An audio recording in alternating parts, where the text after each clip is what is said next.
This is your ultimate crash course for dating. This comes from a listener request, so shout out to the listener who requested this. I have compiled is a bit of a strong word because I've got bullet points, but I'm going to go through every single thing I know about dating. What to do on dates, what you need to know before you go on dates, how to prepare, what to wear, what to do afterwards, everything is what I'm going to talk about in this episode. Welcome back to Vocally Annotated. I am aware, first of all, to answer the elephant in the room, my hair looks incredible. I don't know if you're watching the video version of this podcast. I don't know what this weird bump is. It's really bothering me. I washed my hair this morning and then I had it in a claw clip all day because I was like, oh, it'll put volume in my hair. And it didn't put volume in the front because obviously the front bits fell out. And now I've got these weird bumps at the back, so I don't know what to do with that. So we're just going to have to roll with it. When it comes to dating, I'm very qualified to talk about this for one key reason. And that is, I'm not a prolific dater at all. Or at least when I was single, I was certainly not a prolific dater. I didn't go out very much. I didn't date very much. And I'm doing an excellent job of selling to you why you should be listening to me. However, there are resources out there when it comes to dating, and I did used to engage with a lot of them. So I've got a podcast recommendation, which I'll drop in a second, and I've got a book. Those things tend to come from people who have dated a lot, who enjoy going on dates, people who have this really vast bank of experience that they're drawing on, and then that's what they're telling you in these resources for how to date better. I don't have any of that. And that is exactly why I'm uniquely qualified to talk about this when it comes to people who are more shy, people who are more introverted, people who come from a sex-repressed culture where maybe they're not taught how to date or even interact with people from the opposite sex or what to do, and they're just kind of trying to figure it out for themselves in their 20s. I find a lot of dating resources tend to work under the assumption that you dated as a teenager or that you are a teenager reading this. That's not necessarily true. There are lots of people in their 20s who are figuring this out for the first time. Those people shouldn't be ignored and left out. So that's why I'm here. In terms of resources when it comes to people who have dated a lot and you want to hear from them, one is the Nobody Panic podcast. They have an episode literally called How to Be Incredible at Dating. It's from 2019, so it's pretty old. Take the advice with a pinch of salt. Again, pre-COVID.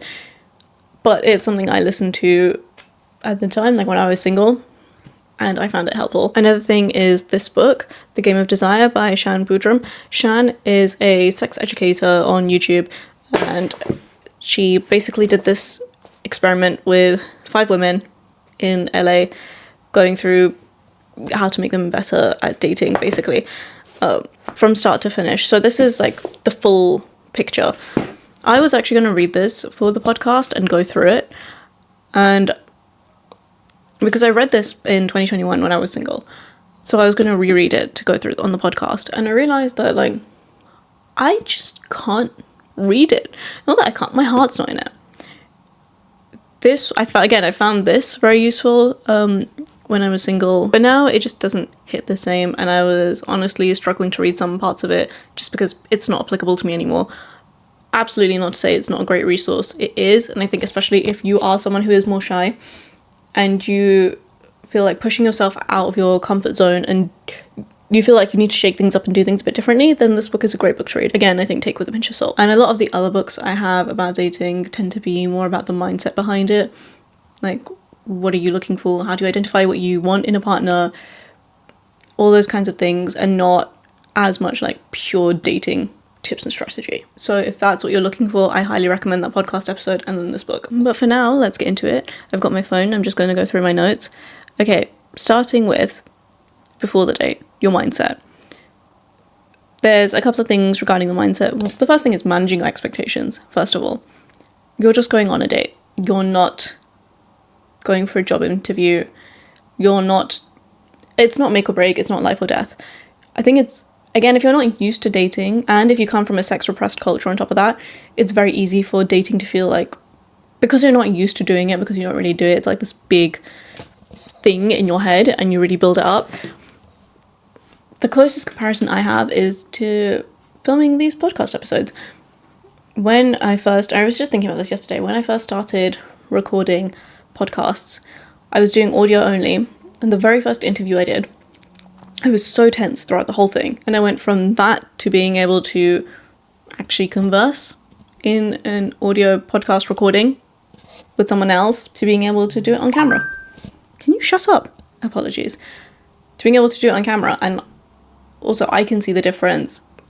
Even though I haven't recorded episodes every week for the last year, I can still see the difference in the ones I was doing this time last year versus this one. Point being, if you don't date very much, then every date is going to feel like this big monumentous occasion you have to rise to. And I understand that.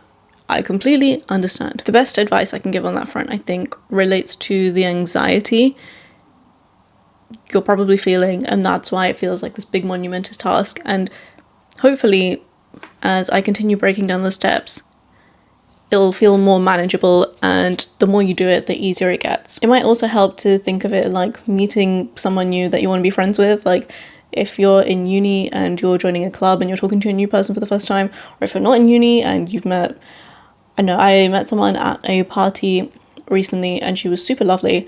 We stayed in touch after this party, and I messaged her yesterday, I think, and I was like, well, hey, if you're not, if you're free sometime soon, do you want to go out and do something? Feels really weird to say. Felt very weird for me to say yesterday as I was texting. I was like, how the hell do you phrase this?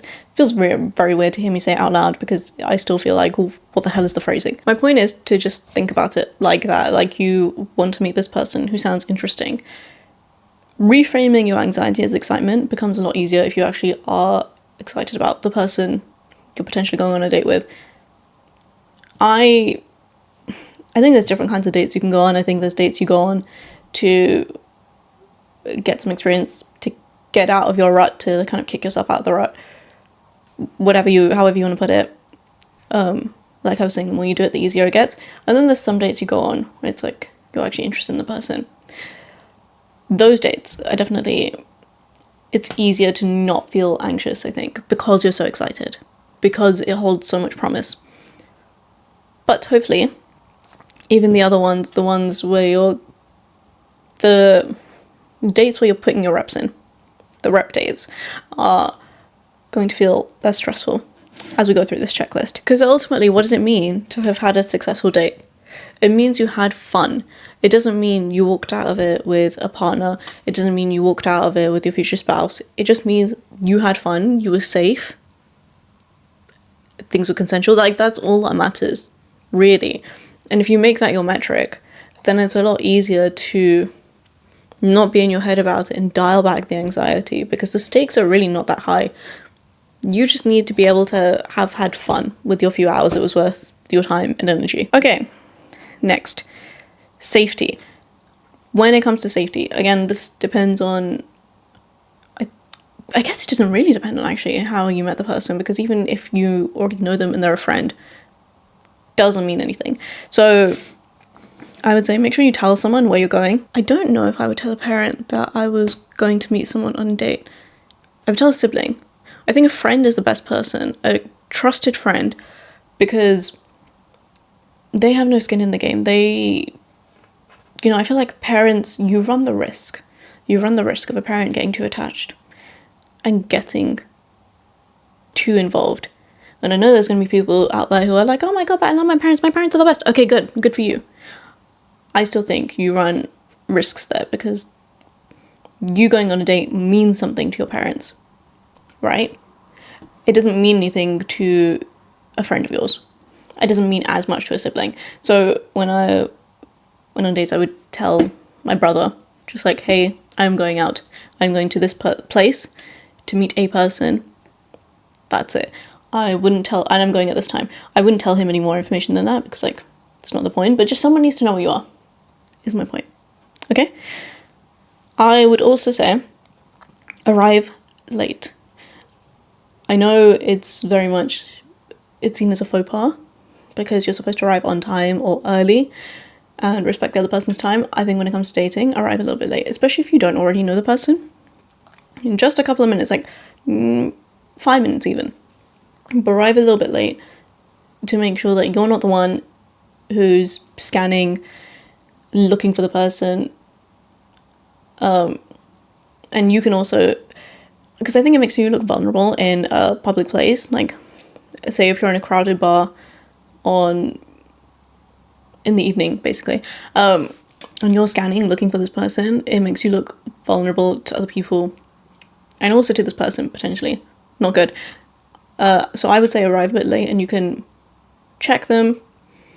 You can see, like, oh, okay, there's that person. Yes, they do look like their photo. Okay, cool, we can proceed from here. I think that going somewhere you've already been is nice in terms of feeling familiar and therefore easing any nerves. Also in terms of general safety, but part of the dating, or the fun of dating, is getting to go to new places.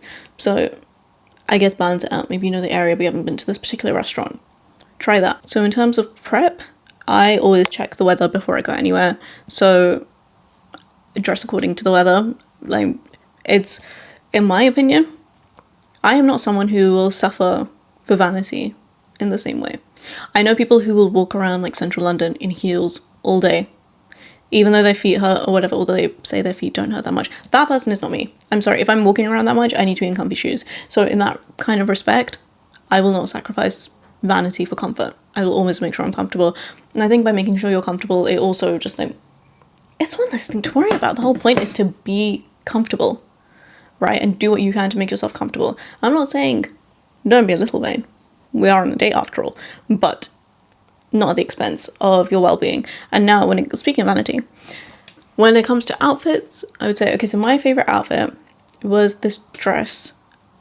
If I can find a picture, I'll put it on the screen. But basically, the silhouette of the dress is, it's very fitted on top, so short sleeve, fitted bodice, and then it nips in, hits me perfectly at the waist. I don't know, somehow, miraculously, it hits me perfectly at the waist, and then it flows out from there, but it's not too wide, so it's definitely not a circle skirt, it's more A-line. Absolutely stunning, but because it goes past my knees, and then it also covers my shoulders, so it's quite modest in that respect. The one interesting detail is a relatively deep plunge neckline, so I feel like $1 million in that dress. I got it secondhand and it was from Primark, can you believe? But that dress, every time I put it on, I feel chef's kiss, incredible. So that's why I would say it's a good date outfit, because I feel so good in it and I feel super confident and on top of the world, and I'm like, I am the hottest thing in the room, how could anyone say no? But also it makes me feel comfortable while still having a kind of flirty element to it. When it comes to makeup, I personally wouldn't do anything new or particularly bold unless that's the kind of thing you do on a regular basis. If you wear red lipstick on a regular basis, I would wear red lipstick on the date. If you wear more natural makeup, you don't wear makeup, I would do that. I would do the thing that you feel comfortable with, where you feel comfortable in yourself and in the way you're showing up. And this applies to any sort of beauty ritual as well, like hair removal, face masks, any kind of treatment. Don't do anything new in the run-up to your date. Don't mess with it. Don't even try. Just leave it alone. Just do it. Stick to what you're doing.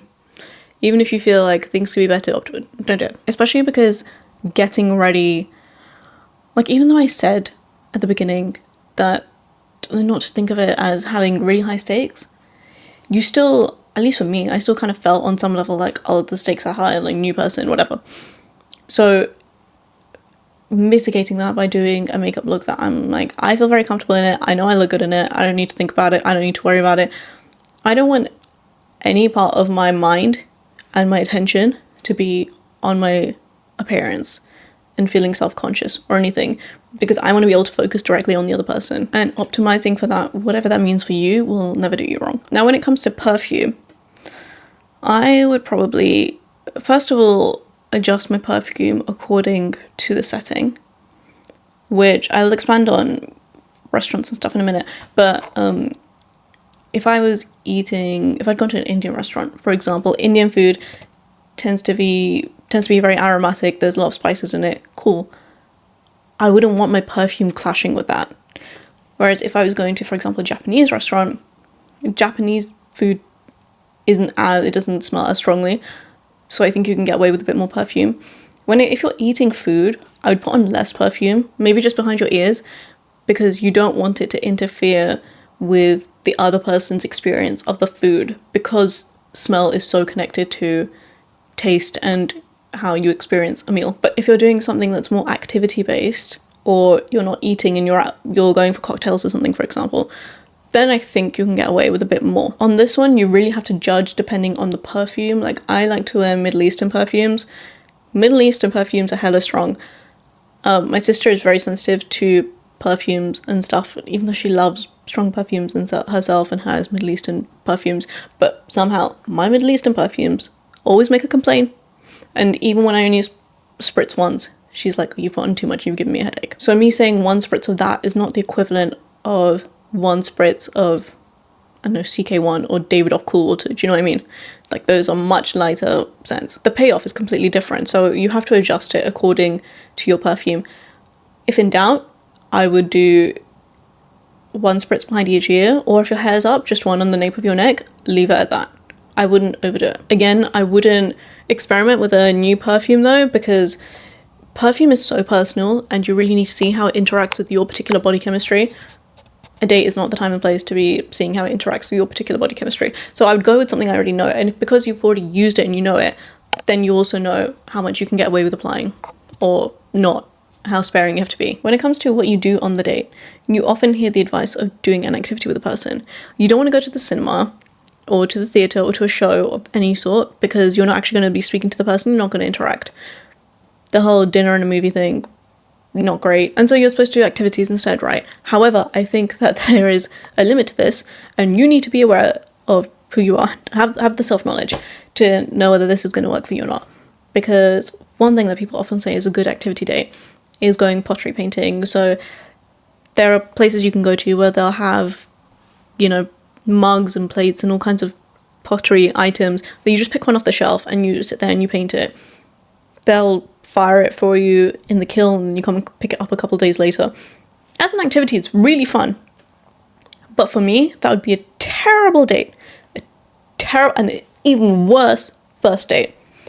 Because I love crafting. So you might hear that and you would immediately think, well, hang on, if you love crafting, why wouldn't you love this? I do love it.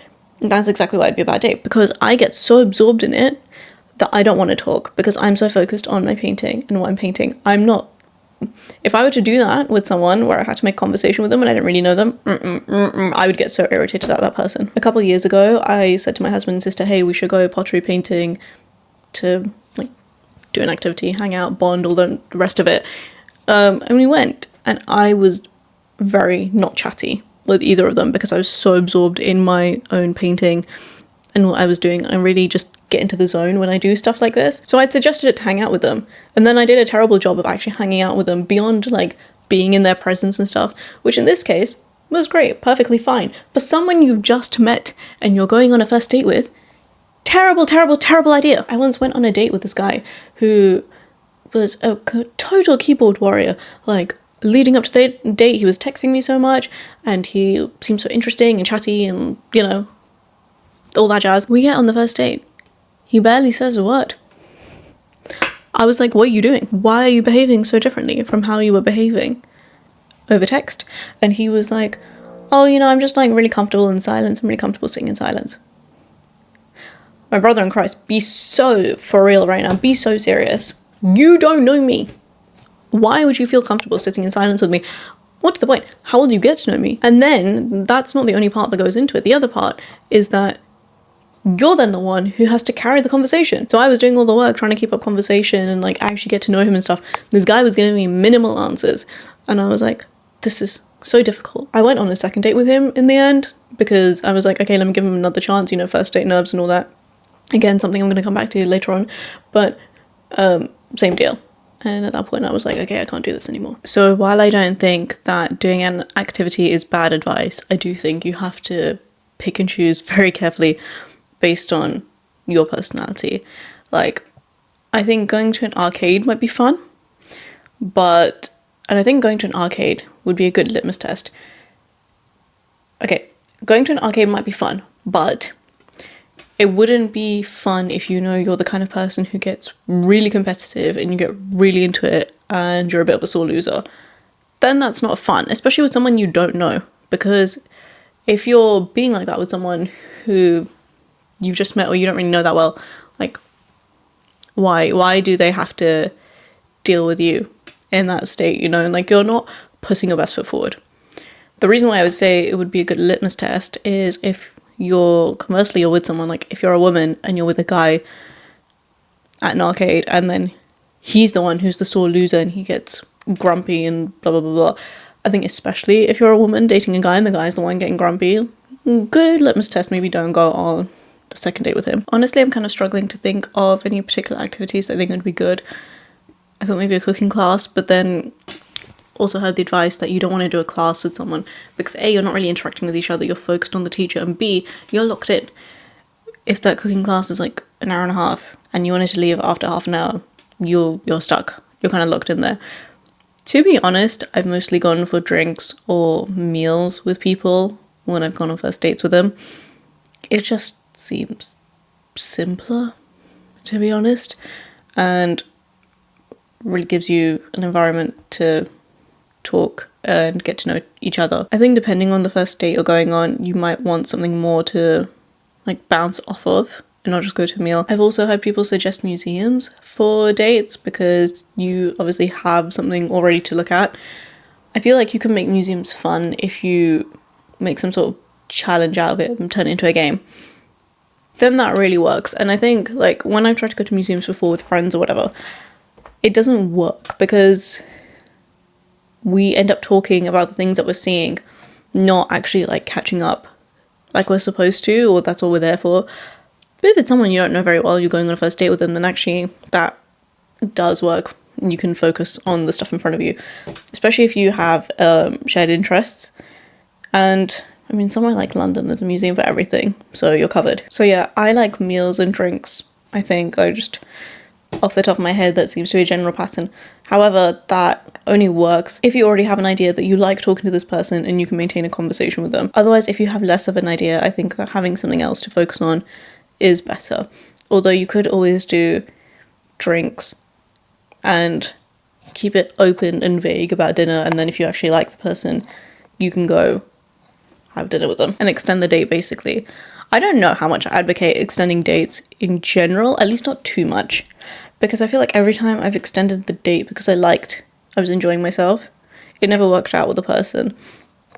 I don't know, somehow there seems to be something around, at least in my experience, there's something around keeping the date to the defined times. Like you both agreed it was going to be from this time to this time, roughly speaking, or like if you're going to meet at this time, you know, a meal roughly takes an hour or whatever to conclude. You're not really hanging out outside of that.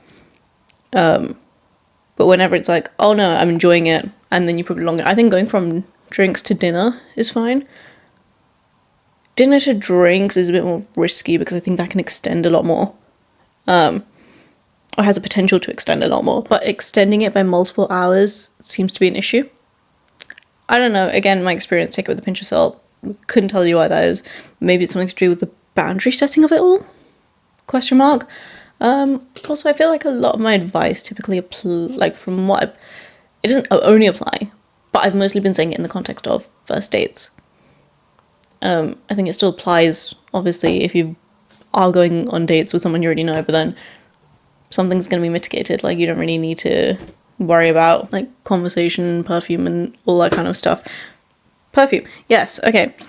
I was talking about, I was going to talk about cuisine, but one thing before I talk about cuisine, when it comes to meals and drinks and stuff, first and foremost, if you are having a drink with someone, keep an eye on your drink. Don't leave it uncovered, don't leave it out of your sight, even for a second. And when it comes to food, I think actually picking food for a date is an art form. And I don't think it's spoken about enough. I didn't actually used to think about this. I remember I went on a date in uni and I went to get burgers with this guy because he was like, oh, there's a really good burger place, we should go to it. I didn't factor in that every time I eat burgers, I make a mess. I just feel like burgers are an inherently messy food to eat. And so naturally, I made a mess while I was eating the burgers on the date with this guy. And so from that, I was like, okay, bad idea, never doing that again. I feel like most people think that about white and eating Italian food as well. And, you know, that's a more common thing that people talk about. And then I think I started thinking about this more.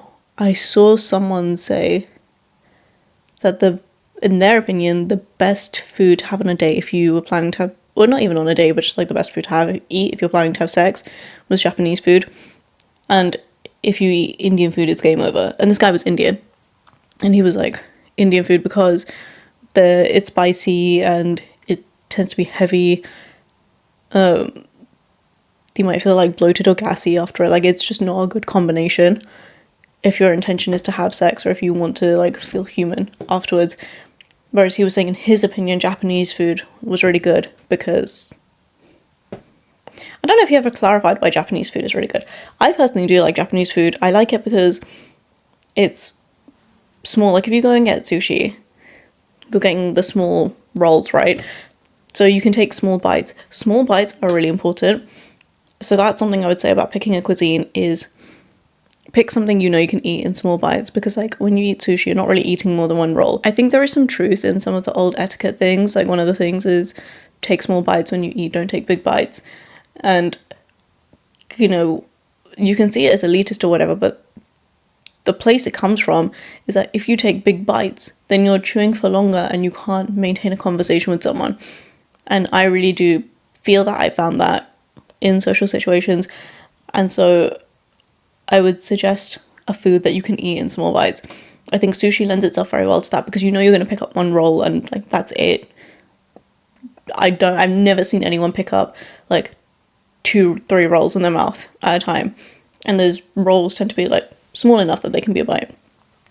Whereas like if you know that you eat pizza in big bites because you love pizza and you really just want to get into it and you have big bites, you're not setting yourself up. You're not giving yourself the best chance for a good conversation because your mouth is going to be full most of the time while you're chewing. And personally, I love sushi, so I'm very happy to eat sushi. I think that sushi can feel, I mean, it's very rice heavy, but usually, I find, you usually stop eating before you've overeaten and then you're feeling like heavy and bogged down by rice, whereas with something like Indian food, it's a lot easier to do that. Another benefit to sushi is that you eat with chopsticks. I wouldn't suggest going for Japanese food if you can't eat with chopsticks. So that is another thing to consider, like, can you eat this easily and can you eat it in small bites? Again, chopsticks, I feel like, contribute to the intentionality and, like, really make you slow down with your bites. And then also the smell of your food, the taste profile. Again, you have things that have a stronger taste profile, like Indian food, Mexican, Korean. They just tend to use stronger flavors like onion and garlic and stuff. And then you got Japanese food, which I know I keep coming back to Japanese food as my main example. It just works. And like I said, I love sushi, so it works very well for me. If I didn't eat sushi, I don't know what my suggestion would be. It's not like I've only ever eaten sushi on dates, just to be clear, and I don't only eat sushi on dates. It just works really well as a date food. So if anyone has any other suggestions for date foods that fit the criteria, please leave them in the comment below because I would love to have other suggestions. I just don't know of them. But yeah, I mean, sushi also tends to be quite popular, whereas like the stronger the taste profile, the more polarizing it's going to be, because obviously you have to react to it a lot more. One thing I will say is that people are typically like, you know, don't eat something with loads of garlic on date. I don't really understand that logic. I mean, sure, I get it if you want to go in for a kiss or whatever at the end of the date. But the person who's gone on the date with you has probably eaten something very similar to what you ate, if not the exact same thing, but they've eaten something, I'm going to assume, with like the same kind of veggies and stuff. So probably also, if your dish was quite onion and garlic dominant, their dish will probably also be quite onion and garlic dominant. So if they kiss you and your mouth's supposed to taste like garlic, what's the big deal, in my opinion? And if one of you tastes more like garlic than the other, well, then the other person will know that before they go in for the kiss. And clearly they've already decided they don't mind. I just don't know it's that big a deal. I would say carry Listerine breath strips in your bag, just in case. But another benefit to eating something that you have to eat in small bites is that you're a lot less likely to drop it. That is something to be mindful of. It happens to the best of us. but also not a good look on a first date, you know? Any date, for that matter. In terms of conversation, I think the number one thing is that leave the silences alone. The silences, don't panic when there are silences. The silences don't all need to be filled. Sometimes your conversation just needs breathing room, and it's normal. You know, again, we've discussed if you're at a restaurant or something, you need to eat, you need to take a sip of your drink. It's fine. Obviously, it helps if you've already spoken to the person and developed some kind of rapport with them. I feel like then it's the easiest it's going to get. It's still going to be difficult because, like, you don't really know the person, but it's the easiest it's going to get. If you don't, I mean, stay away from the basics, like exes, future, like the future of your relationship, future kids, like especially with someone you just met, hello, money, and then, you know, religion, politics, all the rest of that. But otherwise, I think the main thing is about being a good listener and being an active listener and being interested in the person in front of you, because ultimately that's what anyone wants. That's what you want, but the other person also wants you to be that for them. So if you can be interested in them, if you can ask questions that are open-ended, try not to ask questions that end in a yes-no, but are open-ended and incite more conversation, again, without getting too personal about it, then I think that's a winning combination. Again, similarly to the date extending, I feel like when people are willing to share personal information early on, something goes wrong. It just doesn't work out. Something is not right. Not that it's not right with them, it just doesn't end up being right with the relationship, and it just doesn't work out. So something to be mindful of. One thing I found was a good sign with my husband when we went on our first date was that we were talking, and I would start out here in my seat, and after a while I would notice that I'd leaned forward significantly, and I had to pull myself back, and I was like, oh my god, this is so bait, this is so noticeable.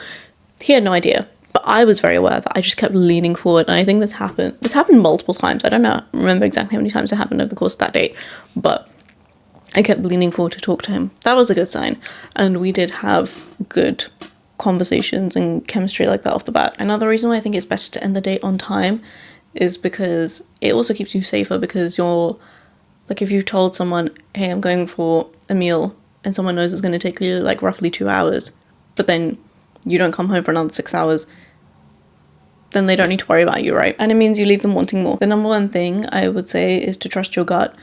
If it feels off, just leave. Like, it's not worth staying. You don't have to worry about being impolite or whatever, especially if you feel you're in an unsafe situation.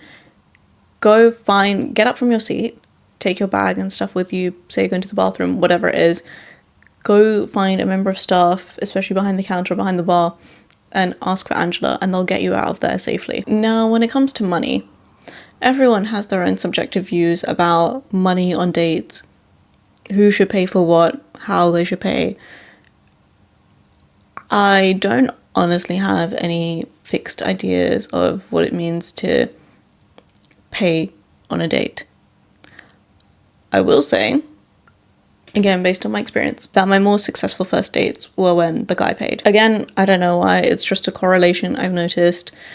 I do think there's something in it though about a guy not nickel and diming you and splitting the bill down exactly. Again, if we go back to the first point about a successful date being a fun date, also safe and consensual, but fun, I don't know how that relates to when, you know, men are willing to pay for the date.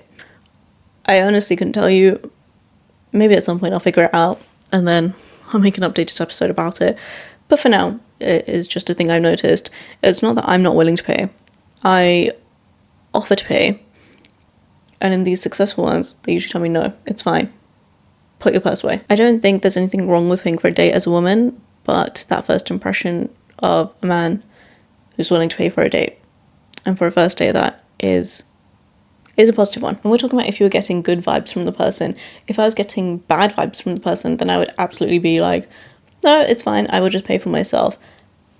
You know what, fuck it, if I need to pay for everything just to get out of here and be done, then I would do that, and to make sure that nothing would be held against me. Thankfully, I've not been in that position, but I would also not be above doing that. I'm pretty sure I have paid for my half in some situations, just to be like, okay, we're done, I don't want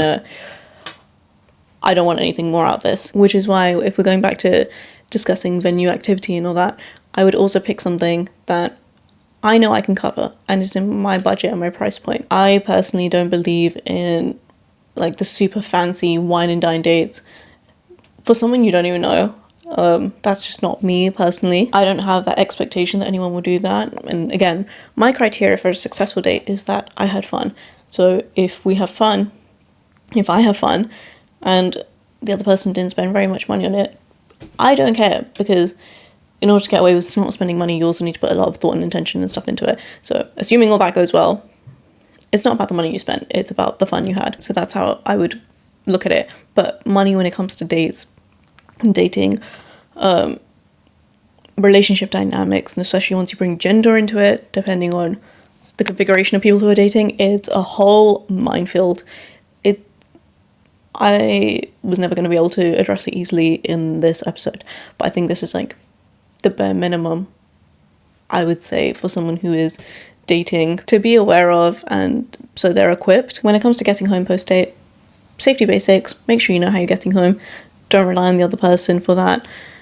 Even if they brought you to the date and they're taking you back, make sure you're aware of other routes and how you can get home. I think the biggest things post-date are managing your anxiety and what to do about the follow-up. So when it comes to managing your anxiety of like, oh my god, I don't know how this went, whatever, debriefing with a friend is always good, helpful. I would also try and schedule something for yourself immediately after the date, something that you find rejuvenating and whatnot, so that you can, you know, if you need to, if you're nervous, take your mind off of it and focus on you and pour back into you for a bit. Staying busy always helps with not overthinking relationship things. But the biggest thing here is that if it went well, organize a second date. Whether you reach out to the other person reaches out to you. Assuming things didn't go badly, let's put it that way. You didn't get any bad vibes from them, you didn't feel uncomfortable at any point, nothing felt off, have a second date with them. Judging people based on first dates feels so harsh, because almost no one is at their best on a first date with someone they don't really know. And a lot of people do perform better on a second date once they've had some time to ease into it and stuff. Like I was giving that example of the keyboard warrior, who I went on the second date with him because I was like, okay, let me give you another chance and let's see. Because he didn't make me feel uncomfortable or anything in the first date, I was willing to give him that other chance. He still was not talkative at all, so I was like, okay, now I feel fine to call it quits, because I've given him a chance. You know, maybe he was nervous on that first date or whatever.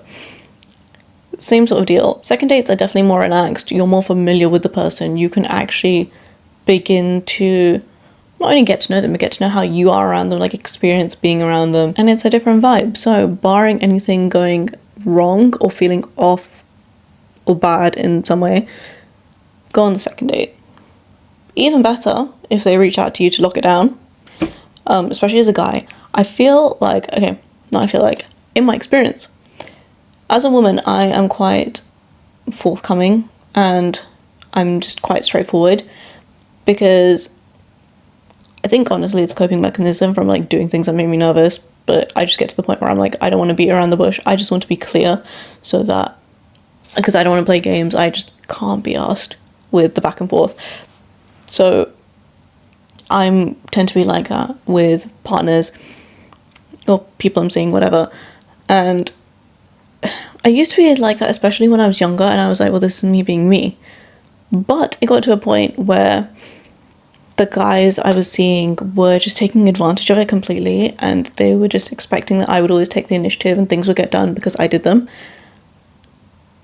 Because I was doing it at the beginning, so therefore I would continue doing it, and then they never put in initiative. And that really sucked. It felt like I was being penalised for being honest and straightforward. And I was like, for all these things you compliment me about, these traits I have that you compliment me about, and you're like, oh my god, you're so refreshing. Like, not even in a, like, you're not like other girls kind of way. Even if it was, whatever, because they never did anything with that. They just took that and then relied on me to do everything. So over time, I became less and less forthcoming about, like, taking the initiative and doing things. So when I met my husband, I was very much like, no, I'm just gonna sit back and let you lead. And there were some interesting situations there.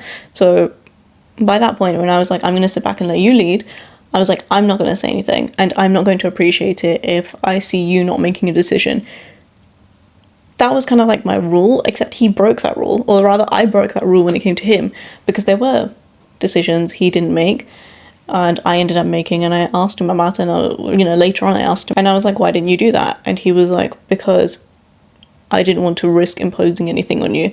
I didn't want to make you feel uncomfortable. I wanted to go at your pace. And in this particular case, it worked out. So there are exceptions to the rule, but as a general rule, that's how I feel about men not taking the initiative and not being the ones who are more forthcoming. Because, I mean, I don't know if it just applies to men, but when it comes to men, they're just so willing to just lay back and let the woman do all the work. The woman being me, and I'm not having any of it. That actually leads me to a really good point, which is that one of the things about going on dates, even though I didn't go on, like I said, I wasn't a prolific dater, one of the things I got out of dating was learning more about myself. And I think that that is such a unique thing that you're confronted with when you go on dates. I don't think anyone can really tell you those things, or you can know those things until you've experienced it. For example, would I have known that for me, when it comes to me, a man saying he likes a strong, independent woman is a red flag? No, I wouldn't have known that, because I wouldn't have had the experience of these men not taking the initiative and whatever to back it up, right? You hear that off the bat and you're like, oh, okay, that sounds good, that he likes strong, independent women. That means he is probably gonna gel decently with me. No, in this case, it didn't happen, did it? Or like, you go on dates and you try different activities and stuff and you figure out what works for you as a person, what doesn't. Like I said, pottery painting wouldn't work for me as a date. I think you can learn a lot from social situations, so like having friends and doing things with your friends is never gonna be a bad thing, but there's something so unique about dates and the dating market and marriages and all this kind of thing. When it comes to your intimate romantic relationships, there is something about these relationships that really holds up a mirror to you and really shows you at a deep level what you like, what you value, what you want out of life, or rather what you don't want, and then you can condense it down to the stuff that you do want. Again, I think back to when Dante Basco was on the JV Club podcast, and he was saying the person that you date is you. You are them. It's not like they're a reflection of you. They are you. So if you don't like the person you're dating, work on yourself and you'll get someone better. Every single time I found that to be true for me. I really feel like it's something that your friendships can't teach you. Your familial relationships can't teach you.